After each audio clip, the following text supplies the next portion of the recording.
Lanaudière universitaire.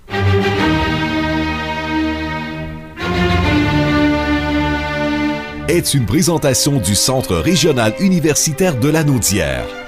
Voici Pierre-Luc Belrose. Bon mardi, Pierre-Luc Belrose, comment allez-vous? Bien, et vous aussi, cher Michel. Absolument. Comment vous réussissez à trouver des trucs à faire en confinement? Avez-vous des secrets pour nous? Ah, pas de secret, on s'occupe, puis on a 2 enfants aussi à la maison qui nous gardent bien éveillés. Pas d'inquiétude, mon cher. Ils ont hâte de retourner voir les amis des enfants, n'est-ce pas? Ah, nous aussi. Voilà qui est bien dit.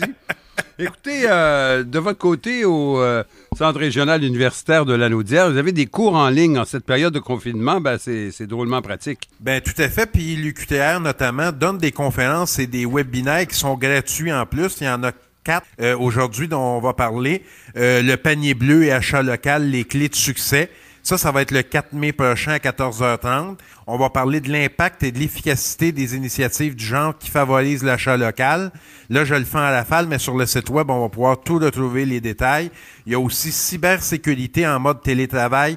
Adaptez-vous à la nouvelle réalité. Ça, c'est le 8 mai prochain à 9h. On va parler de la sécurité des données de l'entreprise lorsque les employés sont branchés à la maison. Et on va voir d'autres alternatives que Zoom, qui est largement utilisé actuellement.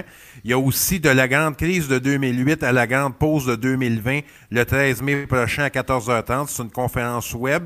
On va parler de la crise de 2008. On va la comparer avec celle de la COVID-19 en vulgarisant certains concepts économiques qui expliquent l'origine des crises économiques, puis en analysant la réponse économique des gouvernements à la crise actuelle. Et il y a aussi, oui à la mondialisation, oui à l'achat local, le 20 mai prochain à 11h, qui est une conférence web où nous allons discuter du rôle de la mondialisation pour le développement économique en mettant en perspective l'importance de l'achat local. Donc ça, c'est tout ce qui touche les conférences et webinaires gratuits. Mais il y a aussi un autre aspect qui est important, c'est ce qu'on appelle les MOOC ou les CLOM. Qu'est-ce que c'est en fait? C'est un Massive Open Online Course, ce qui veut dire cours en ligne ouvert et massif. Et l'UQTR, l'UQAM, toutes les universités en dispensent, donc en ligne, parce que c'est des cours Internet uniques qui sont conçus à cet effet-là. C'est gratuit. Justement pour démocratiser l'enseignement universitaire. C'est massif parce qu'on a une communauté importante de personnes qui favorisent l'entraide et la collaboration durant le déroulement du cours. Puis ouvert, vous vous inscrivez, c'est gratuit, puis on a amplement de temps pour faire ces formations-là. Puis je prends un exemple à l'heure actuelle, avec l'UQTR, on a la littératie financière et fiscale ouverte à tous. Dites-moi, Pierre-Luc, quand on suit ces cours-là en ligne, est-ce que c'est crédité? Est-ce qu'on passe un examen puis on a une attestation, un truc comme ça? Non, c'est pas crédité. Par contre, il y a une attestation à la fin qui peut être délivrée, qui vient en quelque sorte le signifier que vous avez fait cette formation-là.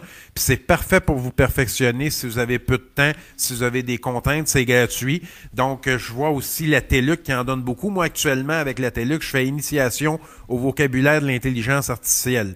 On sait qu'aujourd'hui, avec toute la technologie, il y a des termes qu'on connaît pas nécessairement ou des principes. Donc, avec ce genre de formation en ligne, vous disposez de tout le temps nécessaire, c'est gratuit et puis c'est simple comme tout. Donc, ça peut être intéressant. C'est toujours bon à mettre dans un curriculum vitae de toute façon. Tout à fait, puis ça peut être intéressant en période de confinement. Ça peut passer vos journées plus facilement tout en apprenant, en vous perfectionnant.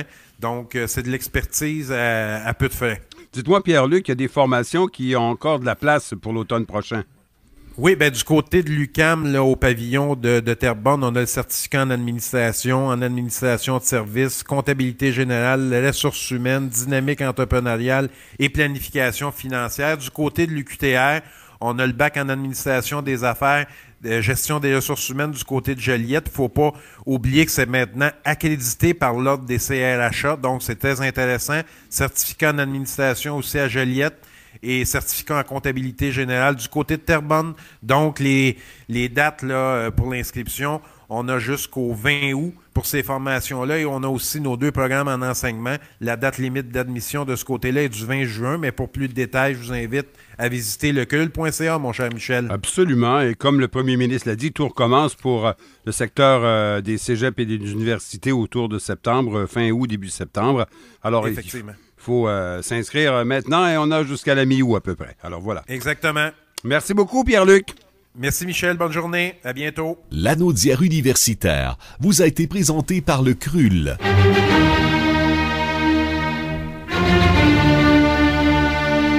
Retrouvez Pierre-Luc Belrose chaque mardi dans Lanaudière et compagnie.